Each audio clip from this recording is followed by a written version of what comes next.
Hi darlings, happy Self-Love September. I hope you're enjoying it so far. For the second video in the Self-Love September series, I really wanted to check in with some of the key reasons why people struggle so much to feel self-love, to cultivate it in their lives and to maintain it. I think that some of the reasons that people struggle with self-love and that people kind of find that they're pitted against themselves and they're acting as an enemy to themselves are fairly obvious, and others are a lot more subtle and not spoken about as often and probably operate on a much more insidious and subtle level. So I think it's really important to kind of tune in with the deeper reasons why you might have unself-loving patterns, for example, and why you might be kind of struggling to cultivate self-love on a long-term basis. You may already have had a think and a brainstorm with regard to why it is that you personally struggle with self-love issues, but I think some of these reasons and some of these key causes and triggers will probably illuminate some of you as to, you know, the fact that there are usually several different causes or several different problems which amalgamate together to form repetitive unself-loving patterns. So I'm going to go ahead and talk about some of the key ones that I've identified through working with clients, that I've identified in my own life, and that I kind of regularly notice come up when I'm reading about self-love and such. Let's start by talking about family dynamics. Family dynamics is a really big one, particularly the relationships that we have with our primary caregivers, our parental templates, if you will. The mother and father figure have a lot to do with how we view ourselves and how we view and kind of implement the concept of self-love in our formative years and in our adolescence.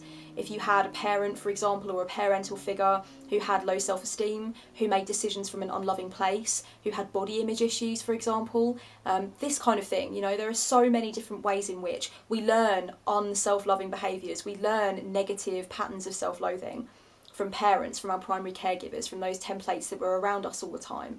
We kind of absorbed their behaviour, those messages absorbed into us, whether our parental figures wanted them to or not.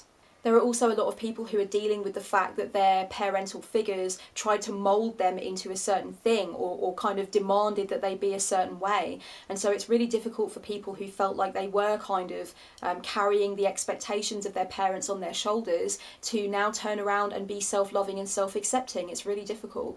If you feel like you were raised in a household or within a family dynamic that forced you to be something that you weren't, where you felt like you had to adopt a persona to be accepted or to be approved of, then you have a lot of conditioning to break down, you have a lot of deprogramming to do, so that you can actually peel away all of those layers of pretense and facade and actually love you for you. You know, it's a difficult road and a lot of people are on that journey.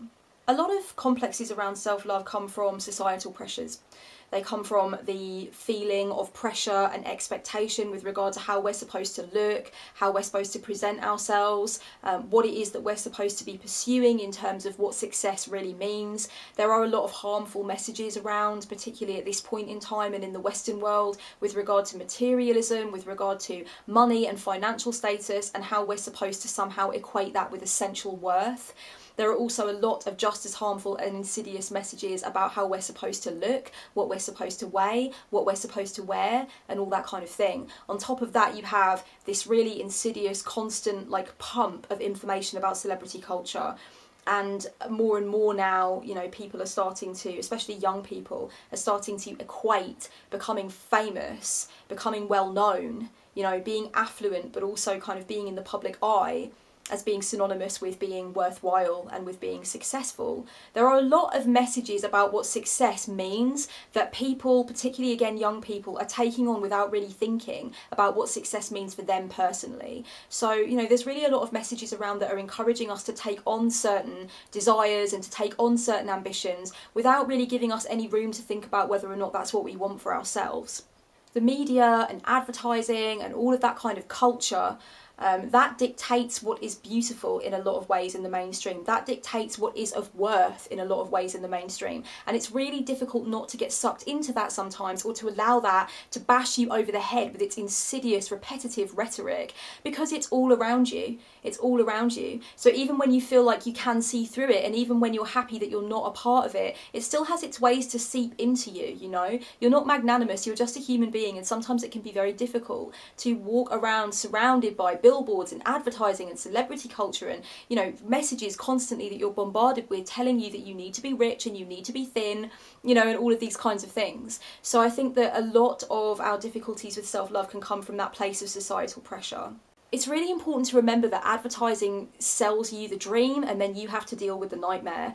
You know, for example, with women, if women were happy with how they looked, if women felt confident in themselves, and if women really knew right at the core of their souls that they didn't have to equate their worth with how they look, then a lot of companies would go bust, you know? Like this massive billion-dollar industry that's built up around things like makeup, fashion, plastic surgery, diet pills and all that kind of stuff would go the way of the dodo very quickly.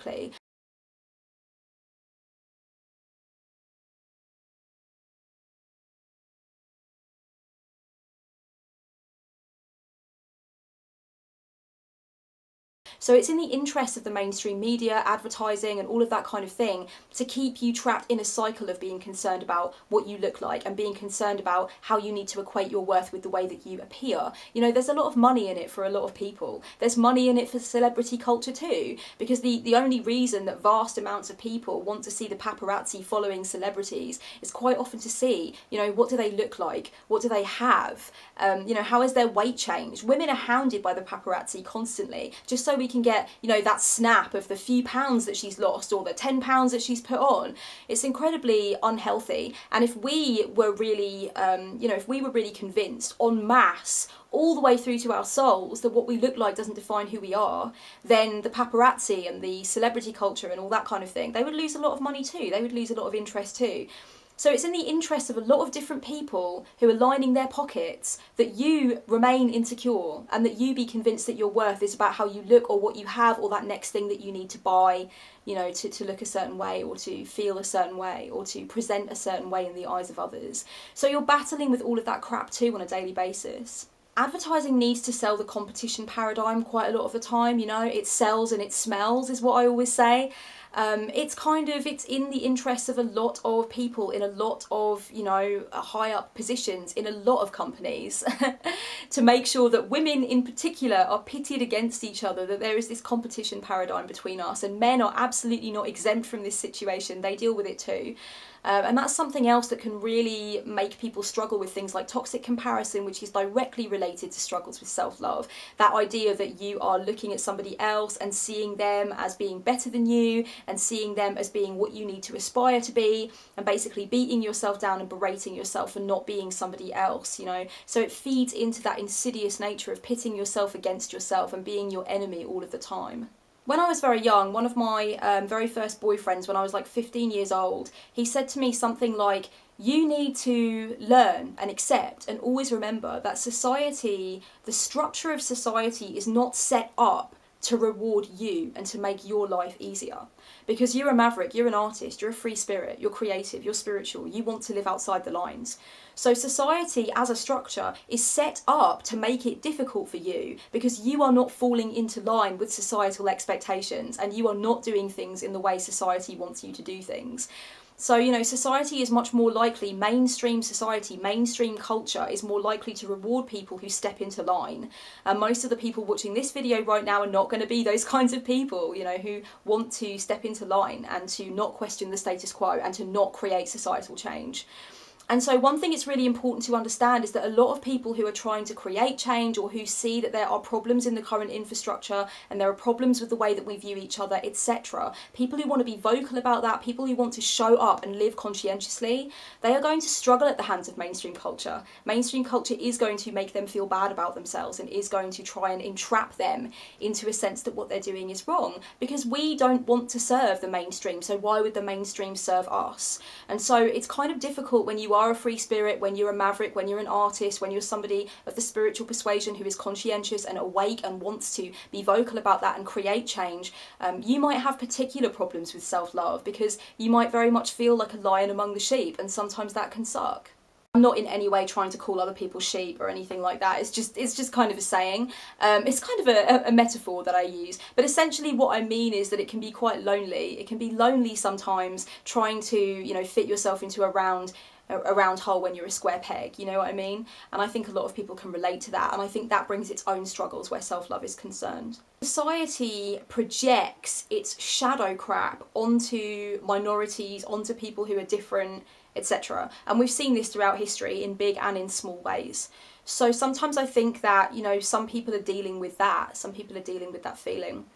and it will be, you know, because they are an ethnic minority, or because they are like differently abled, or because, you know, any number of reasons.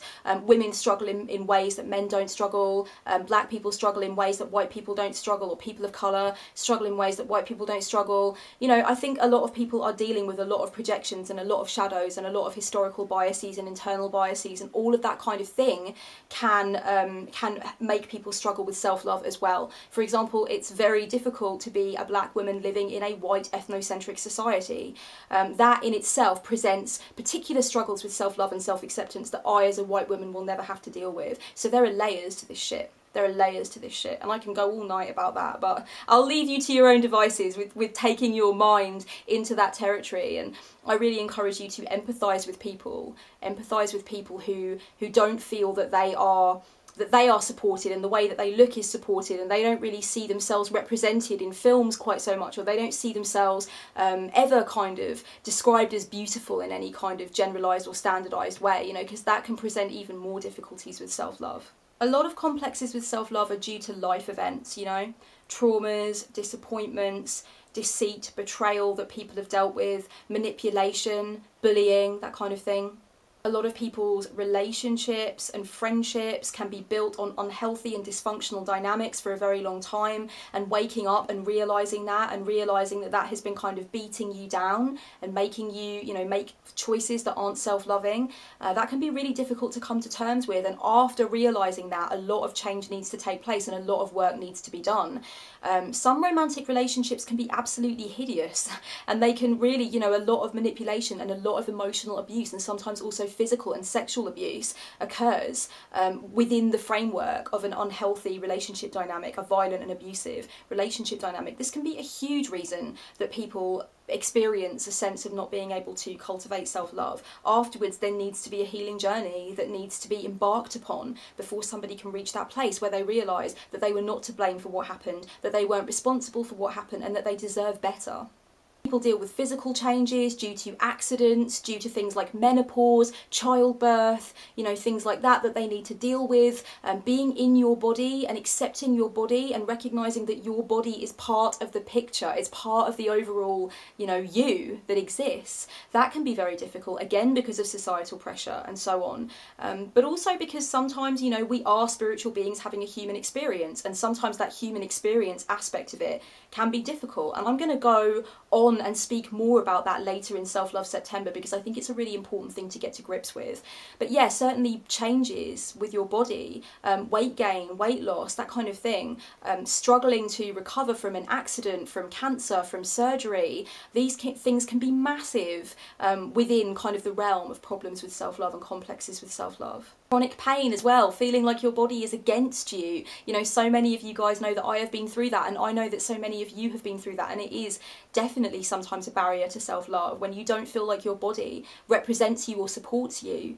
That can be incredibly difficult when it comes to self-love, you know. People deal with mental health issues, you know, there are many issues surrounding mental health issues, mental well-being, the inability to feel sane in this world, the inability to see things the same way as everybody else, dealing with certain symptoms which mean that your personality kind of approaches things differently or absorbs things differently, and also just looking at the world differently with regard to autism, with regard to things like dyslexia, you know, dealing with dyspraxia, dealing with all kinds of different disabilities that you may have. And so, you know, it goes on and on in this vein. There are so many reasons, and I would really, like, I can't overstate enough that I really think that quite a lot of people who have prolonged or ingrained issues with self-love will find upon reflection and exploration that there are different influences and different triggers, and they kind of come together. And that, you know, sometimes your issues with regarding self-love, or your inability to make a self-loving choice, it isn't always coming from the same stem. It isn't always emerging from the same root. There are different reasons that you might struggle. You know, I know for me, with my own journey of self-love, it's been really important for me to get to grips with the reasons why I was making choices that were not self-loving, and the reasons why I had these ingrained patterns. And there were different reasons at work, there were different triggers, different influences, and it was important for me to embrace all of them and see them in their own light, and to understand when each of them was kind of coming into the equation. So I'm going to leave you with this now for today. That's the work for today. I really urge you to think and to brainstorm and to kind of contemplate deeply over the coming days what your reasons are for your struggles with self-love. What are your personal reasons? And how much do you think one kind of influences and dominates in certain situations or aspects of life versus where others may influence or dominate or kind of come into the equation? I think the more that we can learn about the reasons why we're having struggles with self-love, then the more conscious and the more awake we can be, and therefore the more open we can be to be receptacles for tools and techniques to help us to cultivate self-love on a meaningful and long-term basis. And that's all for now. So much love and self-love. Blessed Self-Love September. Much love, guys. Blessed be.